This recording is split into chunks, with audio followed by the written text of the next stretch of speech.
وعافية الأبدان وشفائها ونور الأبصار وضيائها وقوت الأرواح وغذائها وعلى آله وصحبه وسلم تسليما كثيرا.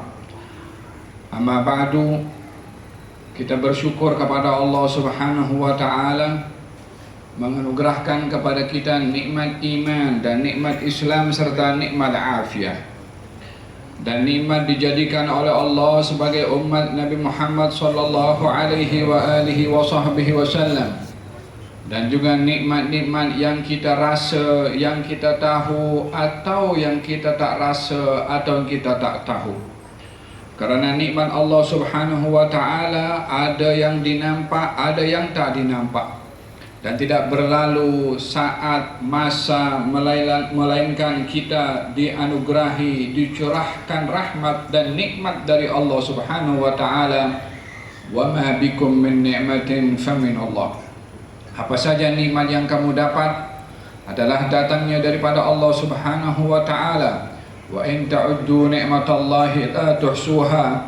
Kalau kamu ingin menghitung jumlah bilangan nikmat Allah, maka kamu tiada mampu untuk menghitungnya. Di saat Nabi Daud diperintahkan oleh Allah untuk bersyukur ke atas nikmat yang diberi, dan memang hakikat nikmat yang diberi patut untuk disyukuri. Tidaklah seseorang itu cukup dengan gembira mendapat nikmat.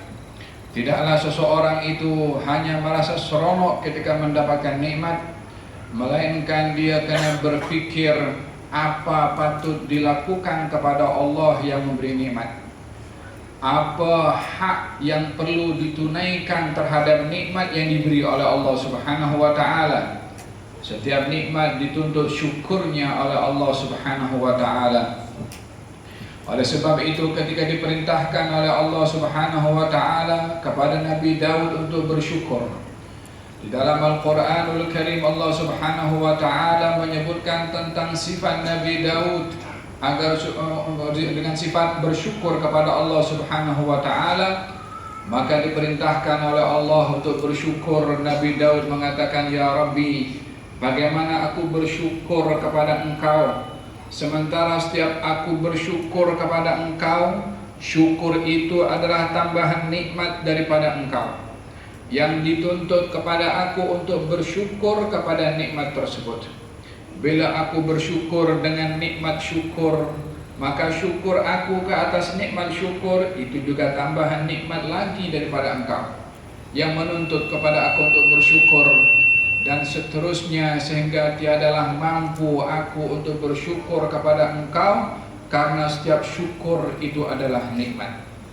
Jangan hanya dilihat nikmat itu kesehatan yang kita dapat, tetapi kalimat mengucapkan Alhamdulillah, bersyukur kepada Allah dengan zikir ini, itu juga nikmat yang kita perlu untuk bersyukur. Kalau begitu seterusnya, bila selesai untuk bersyukur? Oleh sebab yang demikian, kata Allah Subhanahu wa Ta'ala mengatakan kepada Nabi Daud, "Awama alimta idza ajizta an syukri faqad syakartani." Wahai Daud, ketika engkau dalam keadaan sadar bahwasanya engkau lemah dan tidak mampu menunaikan hak syukur karena terlalu banyaknya nikmat yang diberi oleh Allah, maka kesadaran diri atas ketidakupayaannya memenuhi akan hak syukur nikmat yang diberi oleh Allah, itulah hakikat orang yang bersyukur kepada Allah Subhanahu wa Ta'ala.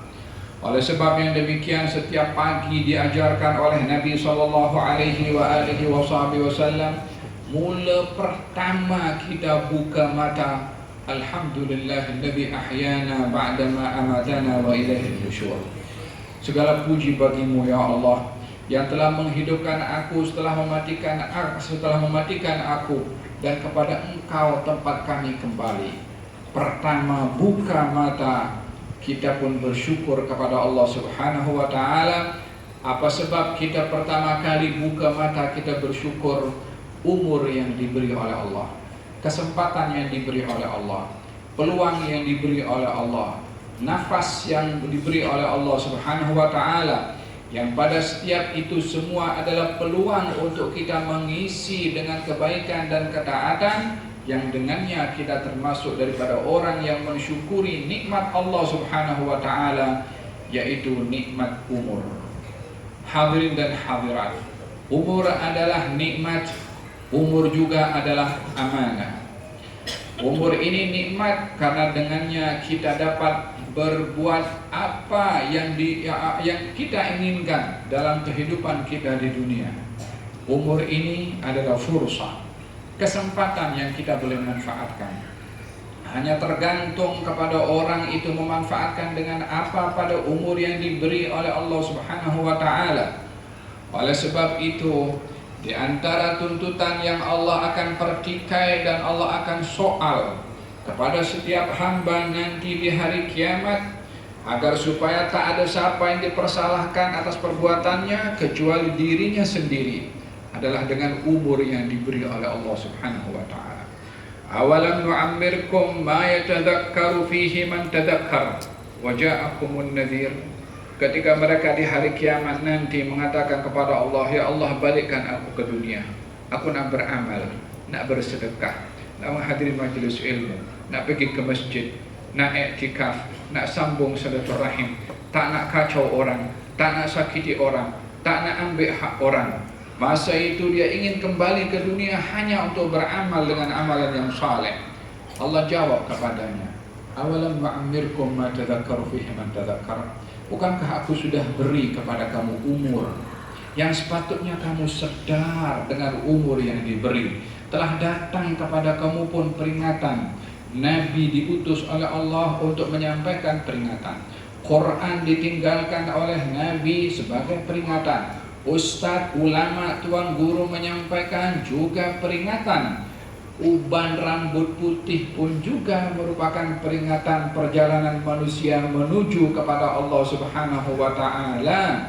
Peringatan demi peringatan ditunjukkan oleh Allah Subhanahu wa taala sehingga tiada sesiapa yang boleh untuk mencari alasan bahwasanya kehidupan di dunia itu tak tahu, tidak beramal karena tak mengerti. Bagaimana tak mengerti? Hidup di mana? Adakah hidup di hutan belantara tak ada orang sampaikan ilmu kepada kita? Bukankah rumah Allah ada? Bukankah majelis ta'lim ada? Bukankah ustaz ada? Bukankah peringatan demi peringatan ada? Tak ada excuse di hadapan Allah Subhanahu wa taala. Wa ja'akumun nadhir, datang kepada kamu peringatan dari Allah Subhanahu wa taala. Hujjah yang akan dijadikan oleh Allah sebab dan alasan. Kalau seseorang tak mungkin lari daripada pertanggungjawaban kepada dirinya sendiri, adalah umurnya, adalah masa yang diberikan oleh Allah Subhanahu wa taala. Hadis yang disampaikan sementara tadi oleh Muhammad Al-Jufri, khairun nas man tala umruhu wa hasuna amaluh. Sebaik-baik orang itu yang panjang umur, baik pula amalnya. La yas'alanna ahadukum al-mauta li dhurrin massahu. Jangan ada seorang pun daripada kamu yang meminta mati karena berhadapan dengan masalah, karena berhadapan dengan musibah, baik itu sakit, baik itu problem, baik itu hutang, baik itu apa saja bentuk musibah. Jangan sekali-kali kamu minta mati kepada Allah karena musibah yang menimpa kamu. Apa sebabnya dilarang seseorang meminta mati? Disebabkan dengan umur yang diberi. Kalau dia orang yang baik, dia boleh menambahkan kebaikannya.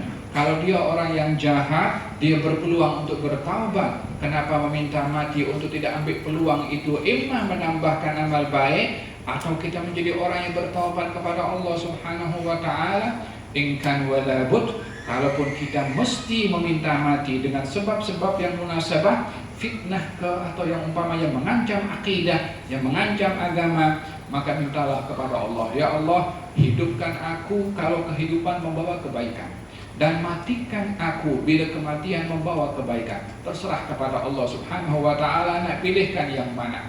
Intinya adalah manusia diberikan oleh Allah Subhanahu wa taala umur adalah sebagai amanah yang diberikan oleh Allah dan juga nikmat. Oleh sebab itu Nabi menyebutkan tentang ramainya orang yang tidak menjalankan hak umur, baik sebagai amanah ataupun nikmat. Nabi bersabda, nikmatan maghbunun fihima katsirun minan nas. Ada dua nikmat, ramai orang yang rugi karena tidak memanfaatkan dua nikmat ini. Ramai orang yang khasarah, tidak membawa untung dengan nikmat yang diberi oleh Allah Subhanahu wa taala, yang sepatutnya dengan nikmat ini kita boleh mendapatkan profit, keuntungan tanpa limit, unlimited profit diberikan oleh Allah Subhanahu wa taala bagi sesiapa yang mampu menggunakan nikmat itu. Tapi kalau tidak diguna, mana boleh dapat profit. Apakah dua nikmat itu yang ramai orang rugi pada dua nikmat ini? Nabi bersabda, as-sehat wal farah, yaitu sehat dan juga lapang masa. Kedua-dua ini terkait dengan umur. Seorang diberi umur, kalau dia sakit tak boleh beramal. Seseorang pun tak mungkin sehat kalau tak punya umur. Tapi kalau dapat dua-duanya, umurnya ada, sehat pun diberi oleh Allah Subhanahu wa taala. Man asbaha aminan fi sirbihi, mu'afan fi badanihi, wajada quta yaumihi, faqad hizat lahu dunya bihadafiriha. Kata baginda Rasulullah, barang siapa orang yang di pagi itu dia aman di rumahnya, di negerinya, di kampungnya, tak ada orang kacau, tak ada orang sakiti, tak ada orang halang dia beramal, tak ada orang rompak dia untuk pergi ke masjid, tak ada orang yang menghalang dia untuk berbuat kebaikan. Aminan fi sirbihi, aman dia. Mu'afan fi badanihi, tubuh badannya sehat, matanya boleh melihat dengan terang, tangannya boleh bergerak, kakinya boleh melangkahkan, duit pun ada diberikan oleh Allah Subhanahu wa taala. Mu'afan fi badanihi, badannya sehat. Kemudian wajada quta yaumihi, boleh makan, sehingga lidah diberikan oleh Allah kekuatan untuk membezakan rasa.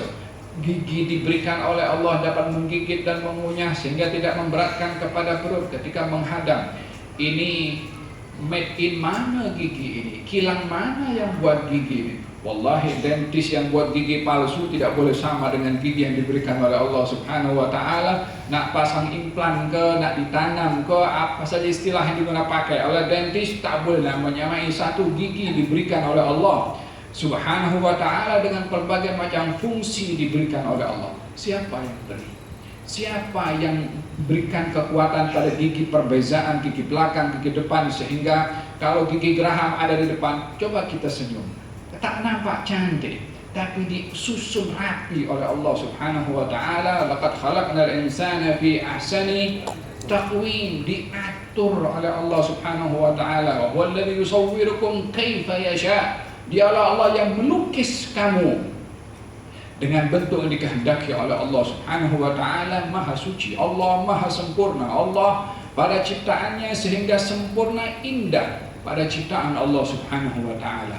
Wajada quta yaumihi, di hari itu dia boleh makan, boleh memenuhi hak daripada tubuh badannya. Faqad hizat lahu dunya bihadafiriha, tiga ini kalau ada kepada seseorang, maka dia telah dianugerahkan nikmat oleh Allah, dunia dan seisinya.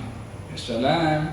Walaupun gajinya tidak besar, walaupun tak ada jawatan, walaupun tak ada kedudukan, faqad hizat lahu dunya bihadafiriha, dan telah diberi nikmat dunia dan seisinya. Apa itu? Nikmat sehat, nikmat aman, nikmat kita boleh makan. Berapa ramai orang yang ada berkedudukan tinggi tapi tidak boleh makan dengan betul karena macam-macam problem pada tubuh badannya. Makan ini nanti diabetes tinggi, makan ini darah tinggi, entah makan yang lain pula otak pun jadi tinggi. Walhasil macam-macam tinggi pada penyakit sehingga tak boleh makan. Dengan orang yang duduknya mungkin sederhana, Masya Allah, ini pun boleh, itu pun boleh, semua pun boleh. Faqad hizat lahu dunya bihadafiriha, supaya kita bersyukur dengan Allah Subhanahu wa ta'ala dan tidak rakus dan tamak daripada apa yang kita tidak miliki. Oleh sebab yang demikian digambarkan oleh Nabi sallallahu alaihi wasallam tentang nikmat yang banyak terabaikan oleh manusia adalah nikmat masa dan nikmat sehat wal afiyah. Oleh sebab itu Nabi bersabda, sallallahu al-afiyah, mintalah kamu kepada Allah akan sehat dan afiat, karena sesungguhnya nikmat yang paling besar diberikan oleh Allah setelah nikmat keimanan, seseorang itu diberi nikmat afiat. Demikian kata Nabi sallallahu alaihi wa ala alihi wa sahbihi wasallam. Manusia ini dengan diberikan nikmat umur dan amanah diberikan oleh Allah Subhanahu wa taala, amanah yang lain diberikan oleh Allah yang dengannya manusia menjadi istimewa dan mulia berbandingkan kepada makhluk-makhluk yang lainnya adalah nikmat akal fikiran.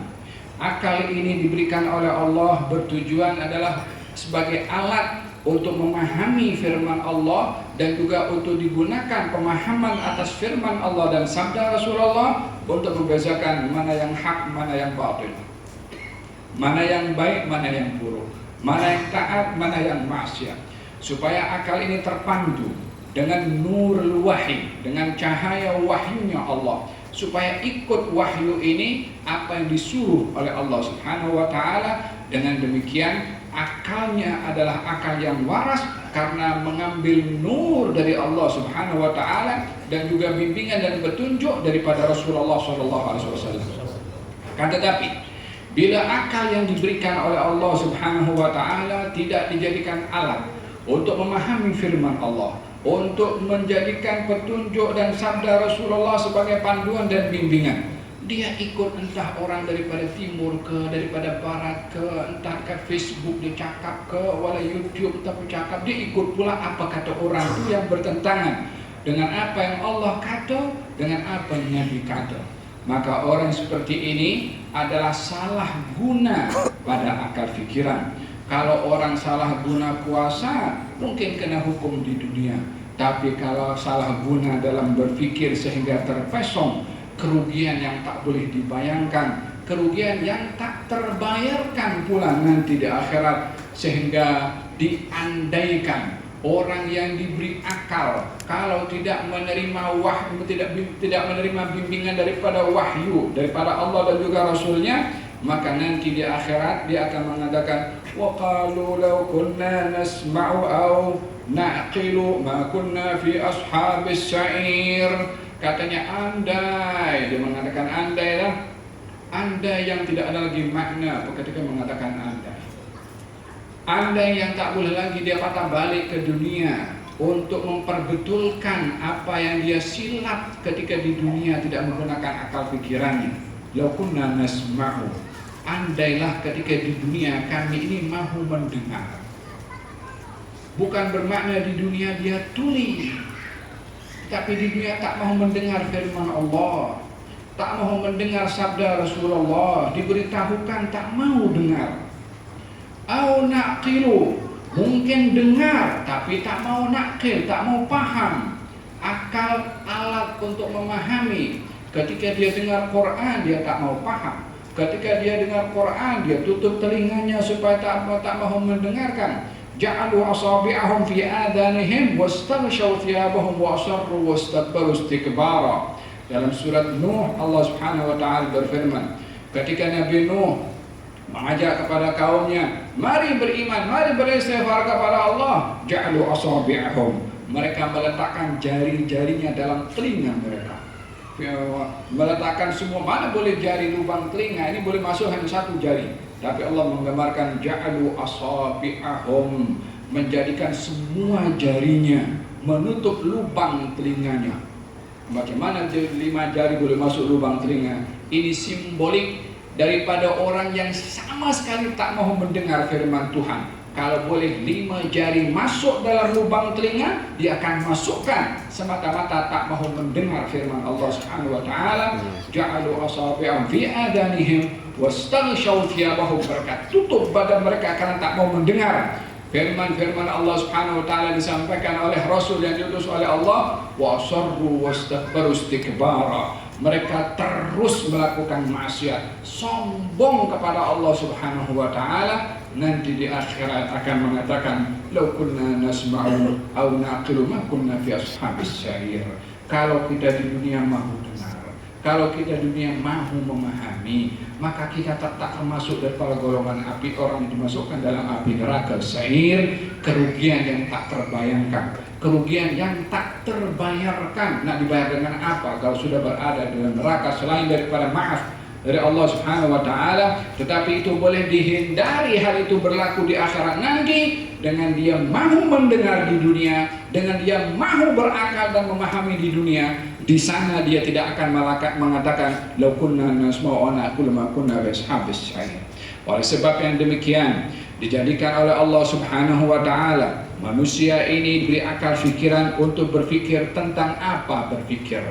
Bukan hanya berfikir tentang exam, bukan hanya berfikir tentang masa depan nanti akan jadi apa, bukan hanya berfikir tentang masalah gaji dan juga macam mana nak menyusun kehidupan, nak menyekolahkan anak dan seterusnya. Walaupun itu perlu kepada kita berfikir juga, tapi hakikat berfikir adalah tentang al-masir, tentang mustakbal, masa depan untuk berjumpa dengan Allah Subhanahu wa taala. Siapa di antara kita yang tidak terlintas atau tidak meyakini kalau ada perjumpaan satu hari kita akan pergi daripada dunia ini? Tak seorang pun daripada kita yang tidak yakin kalau dunia akan pergi. Semua kita tahu tidak akan pergi. Tapi berapa ramai daripada manusia yang sadar dia akan pergi daripada dunia ini, yang mempersiapkan untuk perjumpaan dengan Allah Subhanahu wa taala.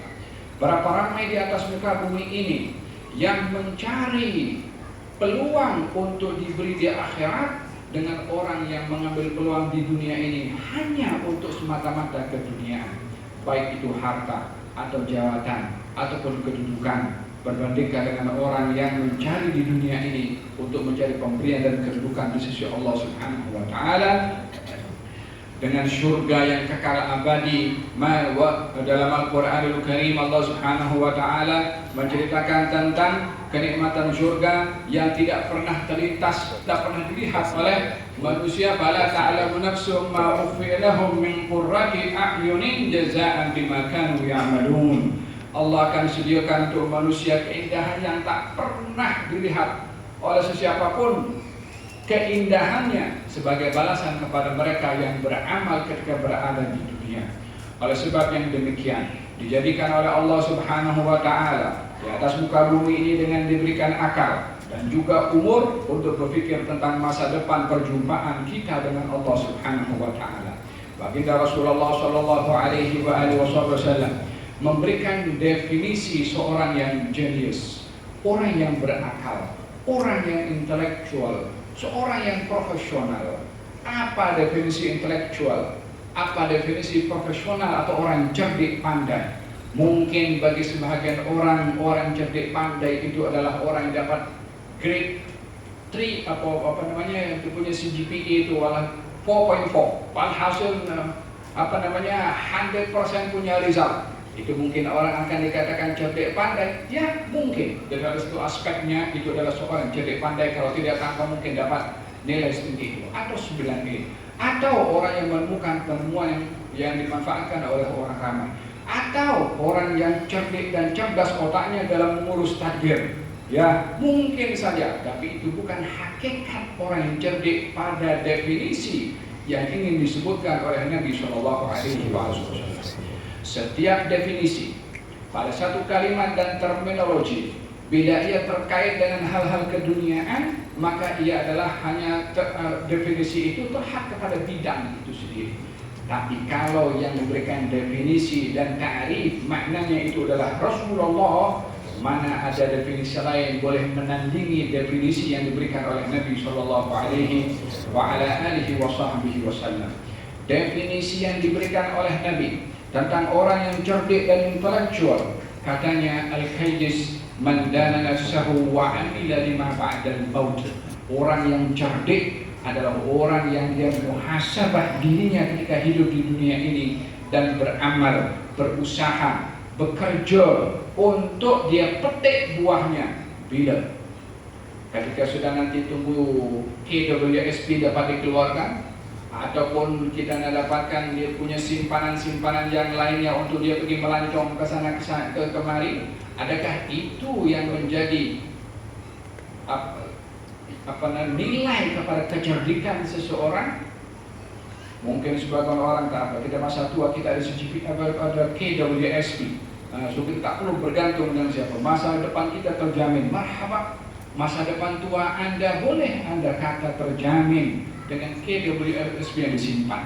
Masa depan di barzakh siapa nak jamin? La KWSP, wala amanah raya, wala bank, wala kita dikreditkan, wala duit pun kalau letakkan sebelah kita punya kubur pun juga tak ada orang nak ambil pun juga. Lah malaikat boleh kita rasuah, wala siapa pun akan terima. Lah tak ada manfaat masa itu. Yang boleh kita selamatkan kita di alam barzakh nanti adalah amal. Peluang masa yang umur Allah kasih itu di dunia, itu kita punya rasmal, itu kita punya kapital, itu kita punya modal untuk kita boleh cerah masa depan kita, bukan hanya masa depan di masa tua, tapi masa depan di barzakh dan juga masa depan di akhirat.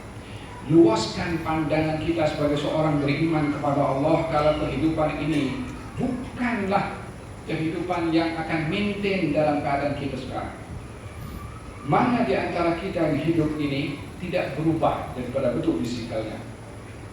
Kita semua dulu kanak-kanak masih lucu, cute, suka bermain sana, mungkin main sungai, main bola sepak apa semua. Sekarang yang umur 60 mana boleh main bola sepak? Nah, sepak bola pun tak terbang itu bola pun juga. Perubahan yang berduka kepada seseorang. Allah Subhanahu wa Ta'ala gambarkan dalam Al-Quranul Karim tentang kehidupan di dunia. Katanya, "I'lamu annama al-hayatud dunya la'ibun wa lahwun wa zinatun tafakhurun bainakum wa takathurun bainal amwali wal awlad kamathali ghaythin a'jaba al-kuffara nabatuhu thumma yahiiju fatarahu musfarra thumma yakunu hutama wa fil akhirati 'adzabun shadidun wa maghfiratun min Allah wa ridwan wa mal hayatud dunya illa mata'ul ghurur." Ketahuilah, kata Allah Subhanahu wa Ta'ala, ini Allah berfirman, nak gambarkan, nak describe kehidupan di dunia ini macam mana. Yang cipta dunia dia, yang tahu isinya dia, yang tahu hakikatnya dia. Sesiapapun nak mentarikkan, menjelaskan apa yang ada di dunia, tidak mungkin sehebat yang menciptakan untuk menjelaskan apa isi dunia. Orang yang buat kereta, dia akan tahu kereta jenis apa yang dia cipta itu untuk explain kepada orang lain. Driver mungkin belum tahu segala-galanya, tapi yang buat kereta tahu segala-galanya. Dunia ini yang cipta Allah Subhanahu wa Ta'ala. Allah pun describe, ketahuilah wahai hamba-hambaku, dunia ini, kehidupan di dunia. Tahukah kenapa dunia ini diberi nama kehidupan dunia? Kenapa diberi nama kehidupan? Disebabkan yang hidup itu pasti akan mati kecuali Allah Subhanahu wa Ta'ala. Dunia ini gambarannya adalah hidup. Maksudnya hidup itu ada umur, tapi ada deadline pada dunia. Seperti mana kita pun ada umur juga 60, 70, 80 tahun. Dunia pun akan ada deadline-nya pun nanti akan pergi juga, akan hilang juga, akan hancur juga.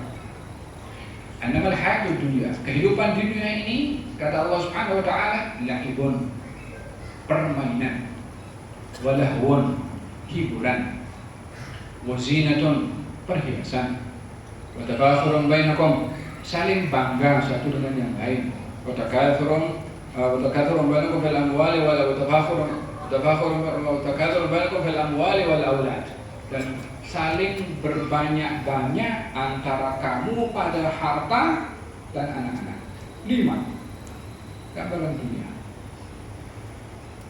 Yang pertama, laibun, permainan. Dari peringkat atasan, peringkat bawahan semua banyak permainan. Bukan budak-budak dia main, orang dewasa pun main juga.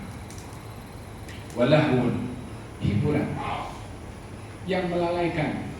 Dikatakan maksudnya permainan di sini adalah fokus orang kepada keduniaan sahaja. Fokusnya orang kepada keduniaan ibarat orang yang suka bermain. Orang yang bermain lama-lama dia akan letih pada permainan dan dia akan berhenti bermain. Tak ada orang main bola sepak 24 jam dia akan main bola sepak. Lama-lama letih. Macam itu juga orang yang dia fokusnya kepada keduniaan, lama-lama dia letih dengan keduniaan, walaupun dikasih. Yang kedua, hiburan. Hiburan maksudnya adalah orang suka berhibur sehingga melupakan dirinya akhirat. Yang pertama tadi hanya fokus kepada dunia. Yang kedua ini orang yang hanya suka berkoya-koya dengan hiburan, lupa kepada akhirat. Wazinatun, orang suka berhias. dengan berbagai macam perhiasan, baik itu hiasan pada tubuh badannya, hiasan rumahnya, keretanya, wa tafakhurun bainakum, dan juga saling bangga satu dengan yang lain. Saya daripada keturunan fulan, saya daripada bangsa fulan, saya daripada fulan. Tafakhurun bainakum, saling bangga satu dengan yang lain. Wa takatsur, dan juga saling membanggakan pada harta dan anak-anak. Kamu punya jam kamu apa dia punya dinamo, cincin kamu apa dia punya dinamo, kereta kamu apa punya dinamo, ini apa cadar tilam kamu apa, walhasil takatsur bertambah, saling membanggakan dengan harta dan juga anak-anak. Perumpamaan hidup yang 5 ini kama tadi ghaibin, umpama hujan turun, a'jabal kuffar nabatuhu, hujan turun membasahi tanah, tumbuh-tumbuhan hijau menarik perhatian. Kemudian tumbuh-tumbuhan rumput yang hijau, dedaunan yang hijau bertukar menjadi kuning.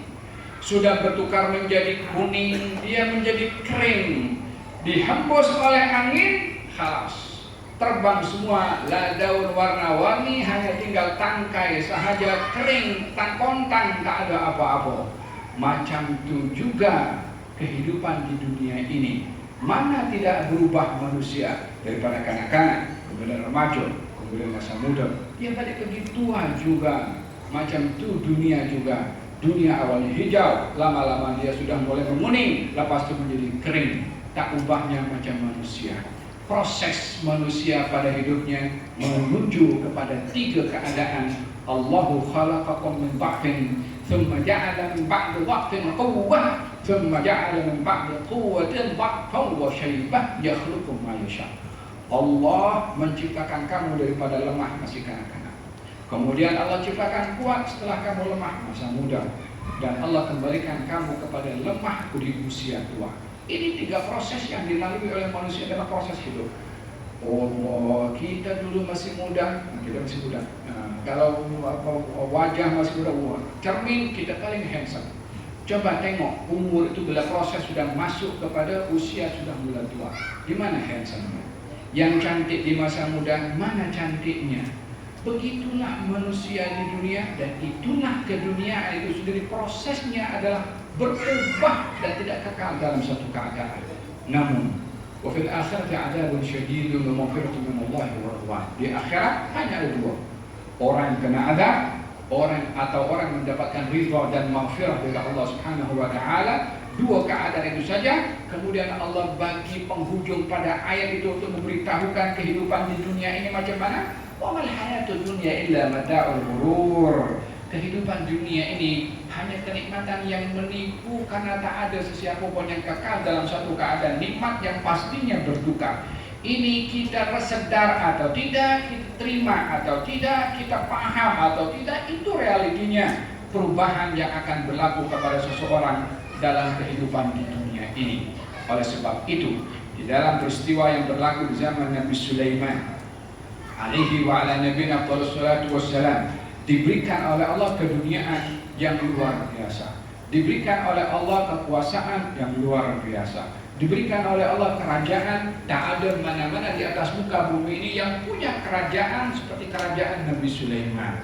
Kerajaan yang ada di atas muka bumi ini yang ditadbir adalah manusia. Kerajaan Nabi Sulaiman, manusia ditadbir, jin ditadbir, binatang pun juga ditadbir oleh Nabi Sulaiman. Mana ada orang punya kuasa seperti Nabi Sulaiman untuk mentadbir segala-gala yang diciptakan oleh Allah Subhanahu wa taala. Oleh sebab itu Nabi Sulaiman diberikan kekuatan yang luar biasa. Di antaranya adalah boleh perintahkan angin untuk bawa beliau ke tempat mana dia akan pergi. La kapal terbang, wala first class, wala business class, yang ada di bawah oleh Nabi Sulaiman, pasang itu macam sejadah, duduk sana, angin bawa. Kemana Nabi Sulaiman tidak pergi, directionnya clear, angin pun tahu kemana akan pergi juga, walaupun tak ada waste yang boleh memandu. Seperti mana nak bandingkan bagaimana Allah beri kekuasaan itu supaya dapat dibandingkan teknologi yang kita buat sekarang dengan apa yang Allah bagi teknologi. Bukan teknologi lagi, itu Allah beri keluar biasaan kepada Nabi Sulaiman. Angin boleh tahu. Nah, kalau Waze itu kan dia detect dulu mana dia letak, mana terbang, kemudian dia baru tekan oke dari sana baru. Karena di situ sudah diletakkan dia punya tanda-tanda yang boleh network itu boleh sampai ke situ. Ini angin yang boleh tahu dia pergi kemana. Kehebatan yang Allah berikan kepada para anbiya. Kereta yang kita drive itu terpulang kepada driver nak pergi kemana. Kalau pergi ke Masjid Senteng maka dikatakan pergi Masjid Senteng, tapi ke masjid tempat lain. Dia dah tahu. Directionnya pun sudah tahu juga. Tapi Allah Subhanahu wa Ta'ala pernah suruh binatang untuk pergi ke suatu tempat tanpa dipandu oleh yang menaiki dan menunggangi binatang itu. Bahkan diperintahkan oleh yang menunggangi binatang itu, jangan kamu pegang binatang ini. Dia dah tahu kemana dia akan pergi. Binatang pun tahu akan pergi kemana dia akan pergi. Tak ada siapa yang suruh binatang itu, tapi dia menciptakannya Subhanahu wa Ta'ala. Nabi ketika masuk ke kota Madinah, menaiki ontanya, orang pada berebut nak ambil kendali onta Nabi. Kata Nabi, da'uha fa innaha ma'murah. Biarkan, jangan kamu pegang ini onta dan sudah dapat perintah di mana dia akan pergi. Dilepaskan kendali onta itu di sana sini sampai berhenti di tempat itu, dibangun masjid oleh Nabi Shallallahu Alaihi Wasallam. Siapa yang suruh onta itu?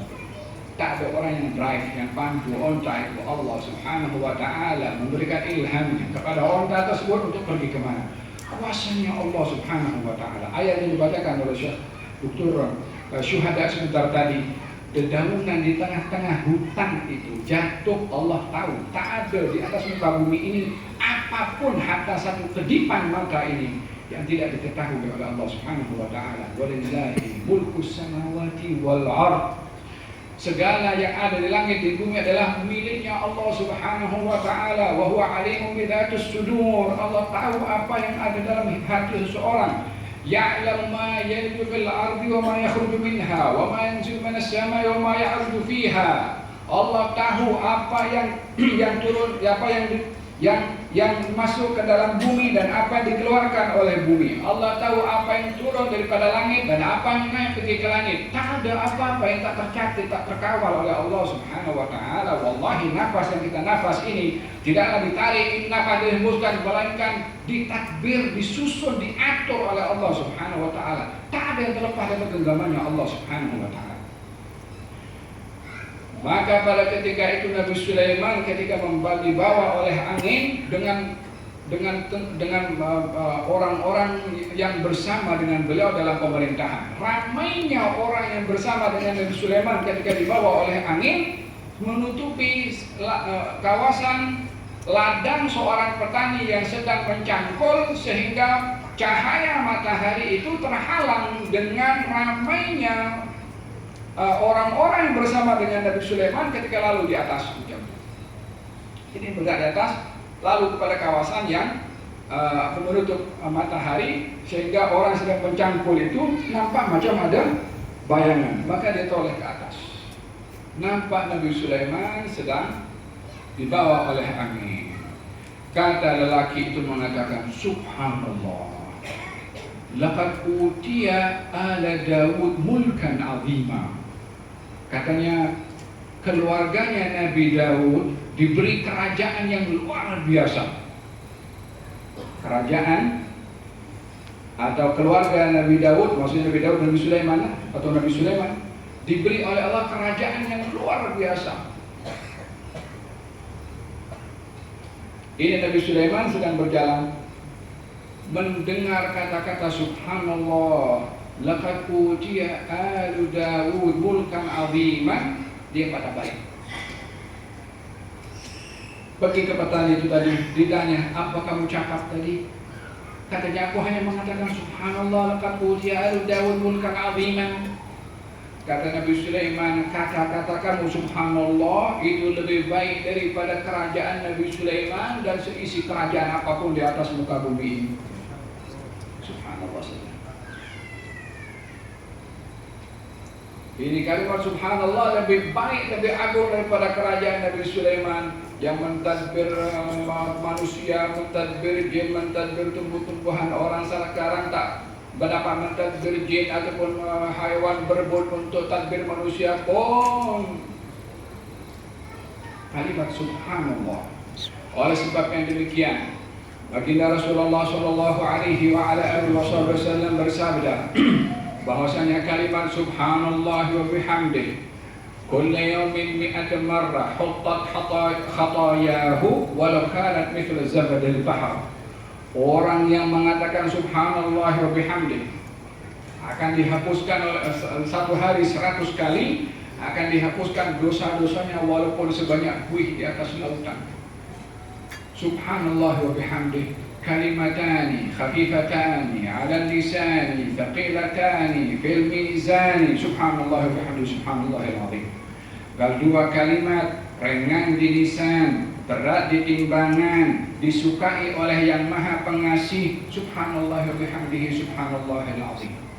Ya subhanallah, kalau kalimat subhanallah sahaja lebih baik daripada kerajaan Nabi Sulaiman dan seisi dunia ini kerajaan, mana boleh dibandingkan kerajaan-kerajaan yang lain selain daripada kerajaan Nabi Sulaiman dibandingkan dengan kalimat subhanallah. Tapi siapa yang merasa bangga dengan subhanallah berbandingkan untuk mendapatkan kedudukan dalam hal keduniaan? Demikian tarbiyah yang diajar oleh Nabi sallallahu alaihi wa ala alihi wasallam supaya kita membesarkan apa yang dibesarkan oleh Allah Subhanahu wa taala dan membiasakan diri untuk bertasbih.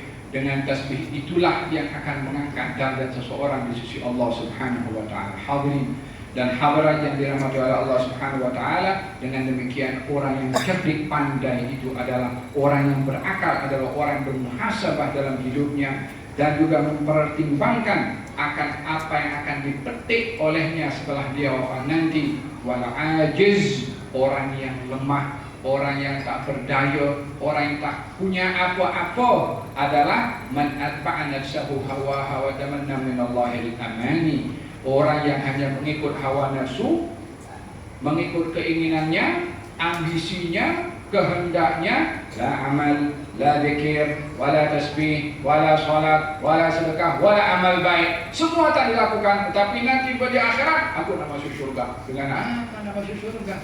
Mana boleh orang yang boleh mendapatkan surga tanpa dia beramal di atas muka bumi ini? Orang yang seperti ini mimpi di siang bolong, kata orang.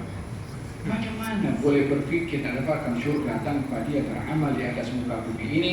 Oleh sebab yang demikian, mari kita ambil peluang umur yang diberikan oleh Allah Subhanahu wa taala, yang umur saat kita ada ini yang paling penting. Kita ini ada 5 episode umur yang akan kita lalui, atau ada 5 marhalah umur yang akan dilalui oleh setiap orang. Imam Abdullah bin Al-Haddad ada tuliskan tentang fasa umur yang akan dilalui oleh manusia. Yang pertama, fasa umur ketika kita berada di alam dzar. Itu selesai ketika dimasukkan oleh Allah Subhanahu wa taala dalam janin seorang ibu sampai kita lahir sekarang ini. Kita pada fasa yang kedua.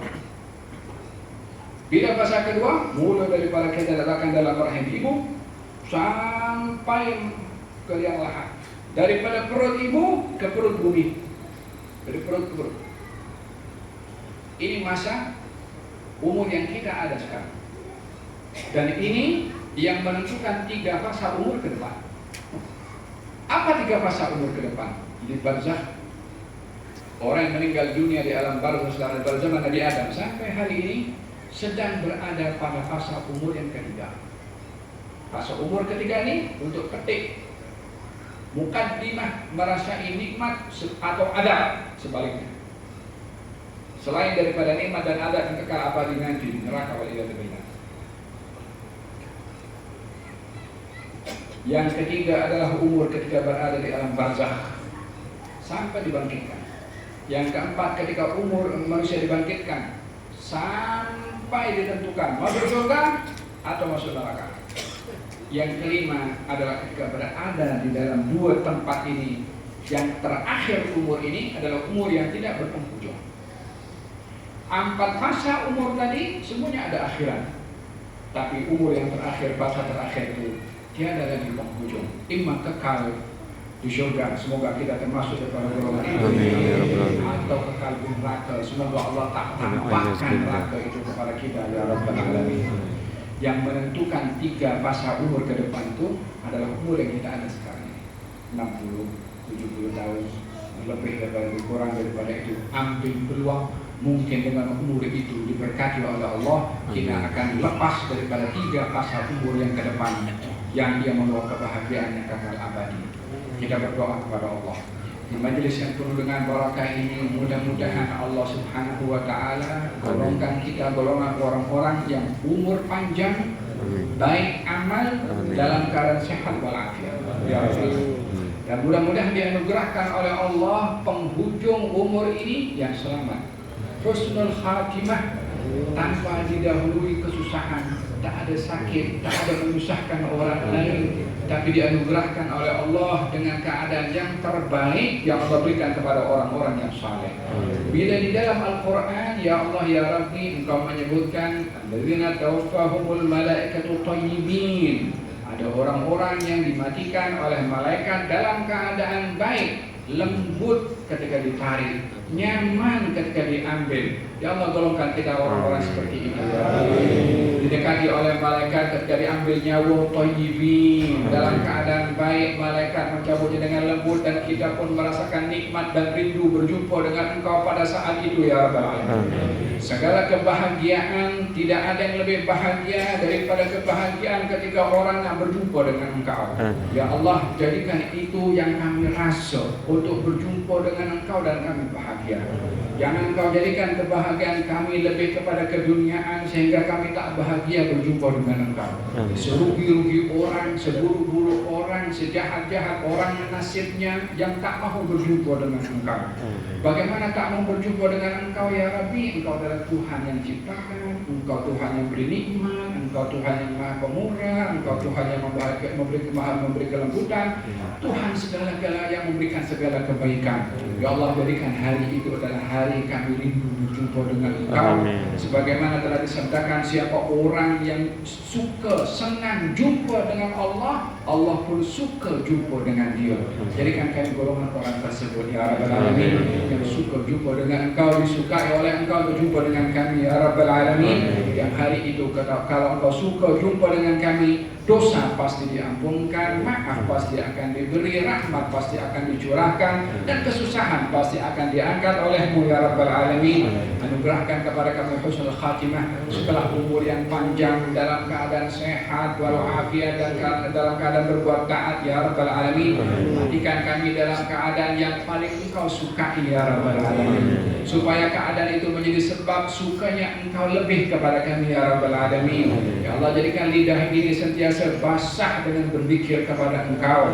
Jadikan lidah ini sentiasa menyebut kepada Engkau, dan tanamkan pada apa yang kami sebut dengan lidah itu rasa agung akan Engkau dan keagungan Engkau yang lebih daripada keagungan mana-mana makhluk yang ada di atas muka bumi ini ya Rabbal Alamin. Anugerahkan kepada kami tasbih dalam hati ini yang hanya mensucikan kepada Engkau. Ya Allah, berikanlah kepada kami akal yang diberi cahaya oleh nur dari wahyu dan juga syariat Nabi Muhammad SAW, sehingga akal ini terpandu ke jalan-Mu ya Allah ya Rabbal Alamin.